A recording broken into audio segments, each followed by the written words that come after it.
இன்னைக்கு ஏப்ரல் 27. இன்னையிலேருந்து 3 நாளைக்கு முன்னாடி எனக்கு ஒரு இன்சிடெண்ட் நடந்துச்சு. அதை அப்படியே உங்கள்கிட்ட ஷேர் பண்ணுறேன். ஆக்சுவலாக 3 நாளைக்கு முன்னாடி நான் காலேஜில் ஒரு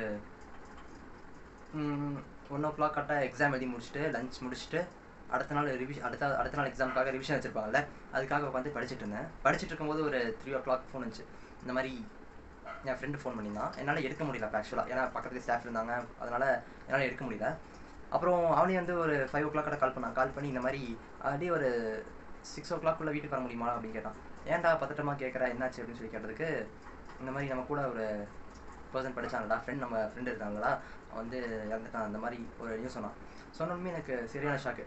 எப்படிடா நம்ம கூட படிச்சுட்டு இருந்த ஃப்ரெண்டு இறந்துட்டான் அப்படின்னு சொல்கிறான் அப்படின்னு சொல்லிட்டு ஷாக் ஆச்சு. நார்மலாக அப்படி தான் ஆகும். ஷாக் ஆனதுக்கப்புறம் எதனால எப்படி ஆச்சு அப்படிங்கிற மாதிரி கேட்டதுக்கு இந்த மாதிரி சிம்பிளாக வந்து ஆக்சிடென்ட் அப்படின்னு சொல்லிட்டான்.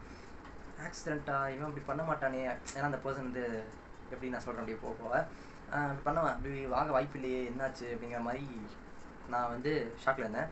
அப்புறம் ஒரு 1/2 hour கழிச்சு அவனே கால் பண்ணி இந்த மாதிரி செகண்ட் இன்ஃபர்மேஷன் அவனை சொன்னான். என்னன்ட்டுனா, இந்த தண்ணியில் டைவ் அடிக்கும்போது தெரியாமல் அவன் ஏதோ பண்ணி ஆக்சிடெண்ட்டாக இறந்துட்டான் அப்படிங்கிற மாதிரி ஒரு இன்ஃபர்மேஷன் சொன்னான். சொன்னதுக்கு என்னடா சொல்கிற, அப்போன்னு சொல்கிற ஆக்சிடென்ட்னு இப்போ தண்ணிங்கிற இதை தெளிவாக கேட்டு சொல்கிறா அப்படின்னு சொன்னேன்.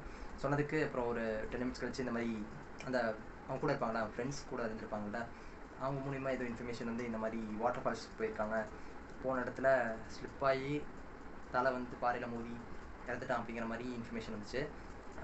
என்னால் அப்போ ஆக்சுவலாக போக முடியாது, ஏன்னா என் பஸ்ஸு வந்து ஒரு 5 o'clock எடுக்கிறாங்கன்னா நாங்கள் வீட்டுக்கு போகிறதுக்கு ஒரு 7:30 ஆயிரும். என்னால் ட்ரை பண்ணாலும் போக முடியாது, வேறு வாய்ப்பும் இல்லை. ஏன்னா மறுபடியும் பஸ் மாதிரி போகணுன்னா அதுக்கு நான் வந்து காலேஜ் பஸ்லேயே வந்துடுவேன். அண்ட் அப்புறம் ஒரு 7:30 நான் வீட்டுக்கு ரீச் ஆகிட்டோனையும் இந்த மாதிரி அவன் வீட்டுக்கு போகிறான்டா, அவங்க எடுத்துகிட்டு வந்துருப்பாங்க, பாட்டி எடுத்துகிட்டு வந்துருப்பாங்க அப்படிங்கிற மாதிரி சொன்னான். சொன்னதுக்கு சரி போகலாம் அப்படின்னு சொல்லிட்டு நானும் வண்டி எடுத்துகிட்டு கிளம்பிட்டு அவங்க வீட்டுக்கு போயிட்டு ஏதோ ஒன்று நம்மளால முடிஞ்சது ஏதோ ஒன்று பண்ணலாம் அப்படின்னு சொல்லிட்டு எங்கள் ஃப்ரெண்ட்ஸ் எல்லாம் சேர்ந்து ஒன்றா போயிட்டு அதாவது வீடு அங்கே இருக்குது, நாங்கள் நினச்ச அவ்வளோ போகலாம். ஆனால் அந்த வீட்டுக்குள்ளே போகிற அளவுக்கு அந்த தைரியம் சுத்தமாக இல்லை. அந்த இடத்துல நாங்கள் போய் டோட்டல் பிளாங்காக இருந்தோம். ஏன்னா ஒரு ஸ்கூல் ஃப்ரெண்டு தெரியுது, அவன் இல்லை அப்படின்னு சொல்லும்போது நம்மளாலேயே அதை ஏற்றுக்க முடியல. அந்த இடத்துல பேரண்ட்ஸ்னால அதை என்ன பண்ணியிருக்க முடியும்னு சுத்தமாக எனக்கு ஐடியா இல்லை. அதனால் என்ன பதில் சொல்கிறது அப்படிங்கிற மாதிரி நிறையா ஒரு யோசனையிலேயே வந்து போகாமே இருந்தோம். கடைசியில் வந்து ஃப்ரெண்டு அவங்க வீட்டு பக்கத்தில் இருப்பாங்கள்ல, அவன் வந்து சொன்னான் இந்த மாதிரி அவங்க வந்து இந்த மாதிரி அவனை பார்க்க ஹாஸ்பிட்டல் போயிருக்காங்க, எதுக்குன்னா இந்த மாதிரி கேஸ் ஆகிடுச்சு அப்படின்னு சொல்லிட்டு அங்கே போயிருக்காங்க, அவங்க வீட்டில் யாருமே இல்லை அப்படின்னு சொல்லிட்டு இருந்தான். சொன்னதுக்கு அப்போ இன்னைக்கு பார்க்க முடியாது போல் அப்படின்னு சொல்லிட்டு அடுத்த நாள் தான் வந்து ஒரு 1 hour வீட்டில் வச்சுருப்பாங்க, அதுக்கப்புறம் போயிட்டு யாருக்கம் பண்ணணும் அப்படிங்கிற மாதிரி பேசிகிட்டு இருந்தாங்க. சரி நாளைக்கு வரலாமே அப்படின்னு சொல்லிட்டு நாங்கள் கிளம்பிட்டோம். இந்த இடத்துல என்ன சொல்ல வரேன்னா, அவனை பார்க்குறக்கு கிட்டத்தட்ட ஒரு நிறைய ஃப்ரெண்ட்ஸ் வந்தாங்க, ரொம்ப நிறைய பேர். இது ஏன் இந்த இடத்துல சொல்கிறேன்னா, ஒரு பர்சன் வித் குட் சோல்னு சொல்லுவாங்கள்ல, அதுக்கு அவன் கரெக்டாக ஆப்ட் ஆகும். ஏன்னா நம்மளுக்கு ஒரு பிரச்சனைன்னு வந்துச்சு, நான் என்ன பண்ணுவோம், அதை அந்த இடத்துல நான் பெரிய ஆள்னு காட்டணும், நான் வந்து கெத்து, நான் மாசு அப்படின்னு காட்டணும் அப்படிங்கிற ஒரு மைண்ட் செட்டில் நம்மளை தப்பாக போர்ட்ரேட் பண்ணிக்கோல. ஆனால் அந்த மாதிரி அவன் கிடையாது. அவன் எப்படின்னா, அவனுக்கு ஒரு பிரச்சனை வருதுன்னா அதை வந்து எப்படி ஜென்டிலாக மெச்சூர்டாக எப்படி ஃபேஸ் பண்ணணும்னு நினைக்கிறோம், அப்படி மெச்சூர்டாக நடந்துப்பாங்கள்ல. இப்போ உனக்கு பிரச்சனை, அதாவது தேவையில்லாத ஒரு பிரச்சனை வந்துச்சுன்னா அதுலேருந்து எதுக்கு போய் டைம் வேஸ்ட் பண்ணணும், அதுலேருந்து நான் விலைக்கு வந்துக்கிறேன் அப்படின்னு சொல்லி நினைப்பாங்கள்ல, அந்த மாதிரி ஒரு பர்சன் அவனுக்கு பிரச்சனை, அவன் நல்லா பேசுவான். எதாக இருந்தாலும் சப்போஸ் பிரச்சனையாக இருந்துச்சுன்னா அவன் வந்து பேசி வெளியே வந்துடுவான். அந்த மாதிரி ஒரு பர்சன்,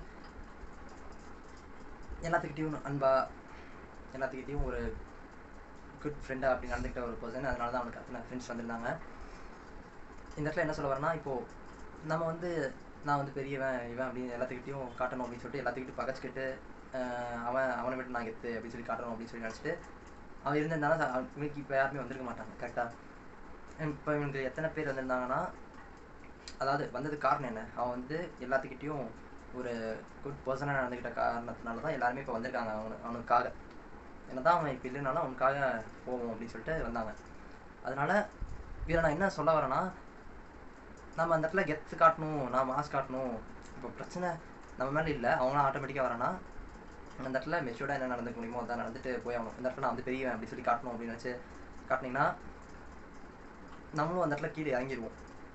அதனால் அதுலேருந்து நம்ம எப்படி வந்து அவாய்ட் பண்ணி நம்ம டைமை சேவ் பண்ணுறோம் அப்படிங்கிறது தான் ஒரு முக்கியமான விஷயம்.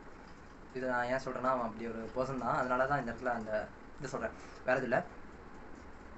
என்ன தான் நம்ம ஃப்ரெண்ட் போயிட்டான் அப்படிங்கிற ஒரு இருந்தாலும் அந்த இடத்துல அக்செப்ட் பண்ணிக்க முடியல சுத்தமாக. எப்படி நம்ம கூடயே படிச்சுட்டு நம்ம பக்கத்து பெஞ்சில் உட்காந்துட்டு இருக்கோம். அதாவது எப்படின்னா, நான் இங்கே என் ஃப்ரெண்டு இப்படி உட்காந்துருப்போம்ல, மூணு பேர் அந்த மாதிரி உட்காந்துருப்போம். உட்காந்துருக்கிற அந்த பக்கத்தில் இந்த பர்சன் வந்து இப்போ காணா இல்லை அப்படின்னு சொன்னோடனையும் ஷாக். ஸோ கடைசியாக நான் என்ன சொல்ல வரேன்னா, எல்லாத்துக்கிட்டையும் அன்பாக நடந்துக்கணும், ஓகேவா? இது என் பர்சனல் அட்வைஸாக எடுத்துக்கோங்க. எல்லாத்துக்கிட்டையும் ஃப்ரெண்ட்லியாக ஜாலியாக எல்லாத்துக்கிட்டையும் ஃப்ரெண்ட்லியாக ஜாலியாக நடந்துக்கணும்னு எதிர்பாருங்க. அதாவது நான் என்னோட சர்க்கிள்லேயே நிறைய பேர் வந்து நான் வந்து மாஸ்க் காட்டணும், நான் வந்து போனால் எல்லோரும் பை பண்ணணும், இந்த மாதிரி நினைக்கிற பர்சன்ஸ் இருக்காங்க. இருந்தாலும் அவங்களுக்காக சொல்கிறேன், நீங்கள் அந்த இடத்துல மாஸ்க் காமிச்சு என்ன பிரயோஜனம்? இன்னும் மிஞ்சி போனால் ஒரு 3 வருஷம் 4 வருஷம் அவ்வளோதானே. அதுக்கப்புறம் லைஃப்னா என்னென்னு புரியும். இப்போ பண்ணுறதுக்கு நம்ம இப்பயே வந்து ஃப்ரெண்ட்ஸை சேர்த்துட்டு போகலாம். ஸோ அவ்வளோதான் நான் சொல்ல வரேன். உங்ககிட்ட சொல்லணும்னு நினச்சேன், ஸோ சொல்லிட்டேன். அவ்வளோதான், எவ்வளோ இந்த வீடியோ. பட் வேறு எதாவது கண்டென்ட்டில் பார்ப்போம்.